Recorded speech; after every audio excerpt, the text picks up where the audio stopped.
দিব্যাঙ্গদের সমাজের বোঝা বলে ভাবার কোনো সুযোগ নেই।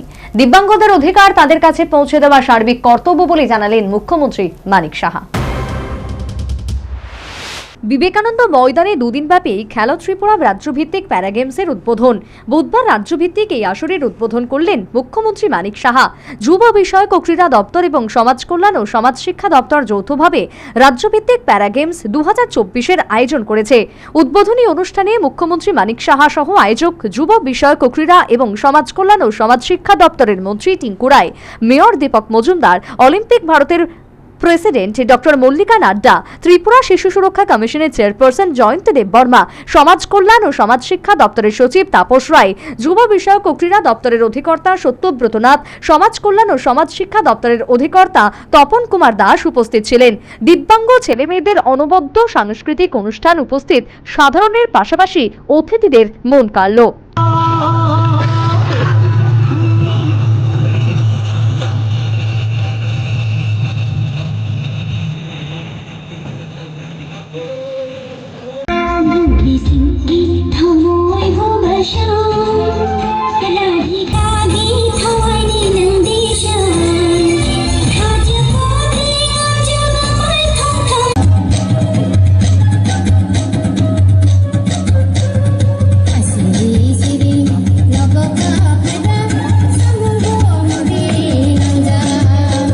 শুরুতে অতিথিদের হাত ধরে প্রদীপ জ্বালিয়ে অনুষ্ঠানের সূচনা এবং মশাল ধারণ করে মুখ্যমন্ত্রী মানিক সাহা রাজ্যভিত্তিক আসরের আনুষ্ঠানিক উদ্বোধন করেন।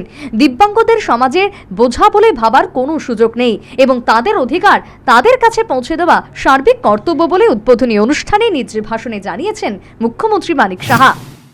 আগে আমরা অনেক সময় ভাবতাম যে যারা দিব্যাঙ্গ এই সমাজের জন্য একটা বোঝা, সেটা কিন্তু ভাববার অবকাশ নেই। আমাদের মতেই ওনারাও এবং ওনাদেরও রাইটস আছে। এখানে আমাদের rights of persons with disabilities act 2016-তে সেটা পাস হয়েছে। সেই অনুযায়ী দিস ইজ দেয়ার রাইটস, এবং আমাদের ফিরিয়ে দেওয়া ওনাদেরকে সেই রাইটসকে ঠিকভাবে সেটাকে কাজে পরিণত করার যে ব্যবস্থাপনা, সেটা আমাদের করা উচিত। এখানে আমি দপ্তরের উদ্যোগে যে এই খেলো ত্রিপুরা প্যারা গেমস যে শুরু করেছে এবং অনেক দিন ধরে এই কাজটা চলছে, এটা এই বছর দ্বিতীয়বার, এবং আমি গত বছরের তুলনায় এবার দেখলাম আরও অনেক বেশি, মানে উত্তরোত্তর শ্রীবৃদ্ধি যাকে বলে, সেটা আমি দেখতে পেলাম। রাজ্যভিত্তিক প্যারাগেমসে দাবা, long jump, carrom, musical chair সহ বিভিন্ন খেলাধুলো অনুষ্ঠিত হবে এবং সংশ্লিষ্ট দিব্যাঙ্গদের বিভিন্ন পরিষেবা প্রদান করা হবে বলে অনুষ্ঠানে নিজ ভাষণে জানিয়েছেন সমাজ কল্যাণ ও সমাজ শিক্ষা এবং রাজ্যের যুব বিষয়ক ও ক্রীড়া দপ্তরের মন্ত্রী টিঙ্কু রায়। দৌড় প্রতিযোগিতা, দাবা, লং জাম্প, ক্যারাম, মিউজিক্যাল বল, মিউজিক্যাল চেয়ার সহ আরো অনেকগুলো খেলাধুলা এখানে অনুষ্ঠিত হবে। এছাড়াও অনেকগুলো পরিষেবা দেওয়া হবে আমাদের দিব্যাঙ্গ ভাই বোনদেরকে, যেমন তাদেরকে বিভিন্ন তাদের ইকুইপমেন্ট, মেশিনারি যেগুলো, সেগুলো তাদের মধ্যে বিতরণ করা হবে। মাননীয় মুখ্যমন্ত্রী প্রফেসর ডক্টর মানিক সাহা মহোদয়ের হাত ধরে উনি নতুন একটা স্কিম শুরু করেছিলেন গত বছর থেকে, সেটাও আমরা এখানে বিতরণ করব। মেধাবী ছাত্রছাত্রী যারা, তাদের মধ্যে 10 জনকে, যারা ক্লাস 10 থেকে 11-এ উঠেছে তাদেরকে 24,000 টাকা, এবং যারা ক্লাস 12 থেকে কলেজে যাবে তাদেরকেও 54,000 টাকা, 54,000 তাদেরকে দেওয়া হবে। এই ধর 10 জন ছাত্রছাত্রীকে দেওয়া হবে।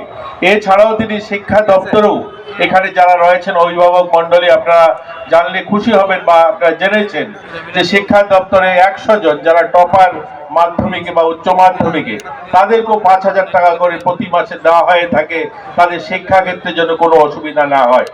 আমাদের দিব্যাঙ্গ ভাই বোন যারা রয়েছে এই রাজ্যে, আমাদের দিব্যাঙ্গ ভাই বোনদের সংখ্যাটা আমরা ইতিমধ্যে প্রায় 36,000 ইউআইডি কার্ড দিতে পেরেছি, যাদেরকে দেওয়া হয়েছে এই 1-1.5 বছরে আমাদেরকে সবাইকে আমরা দিয়েছি।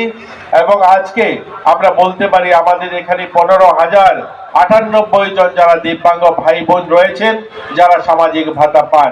কেন্দ্র সরকার বা অন্যান্য রাজ্যের যেটা ব্যবস্থা রয়েছে যে 80% দিব্যাঙ্গ হলে পরেই তাকে ভাতা দেওয়া হয়ে থাকে। কিন্তু আমাদের রাজ্যে মাননীয় মুখ্যমন্ত্রীর প্রচেষ্টায় আমরা কিন্তু আমাদের রাজ্যে 60% উপরে যারা রয়েছে তাদেরকে এই সামাজিক ভাতা দিয়ে থাকি। অনুষ্ঠানে নিজ ভাষণে দিব্যাঙ্গ শব্দের অর্থ ব্যাখ্যা করে তারা বিশেষ তথা দিব্য গুণ সম্পন্ন বলে জানালেন অলিম্পিক ভারতের প্রেসিডেন্ট ডক্টর মল্লিকা নাড্ডা। और इस दिव्यांग जन की शब्दावली में जो दिव्यता का एहसास हम सबको होता है, उसका अर्थ है कि हमारे इन दिव्यांग जनों में एक विशेष उनमें गुण है, एक दिव्यता है और उनमें एक विशेष एबिलिटी है जिसको हमें पहचानने की ज़रूरत है, जिसको রাজ্যের 8টি জেলার দিব্যাঙ্গ ক্রীড়াবিদরা রাজ্যভিত্তিক আসরে অংশগ্রহণ করছে। বৃহস্পতিবার দুদিন ব্যাপী খেলো ত্রিপুরা রাজ্যভিত্তিক প্যারা গেমস 2024-এর পরিসমাপ্তি। Bureau report, news vanguard.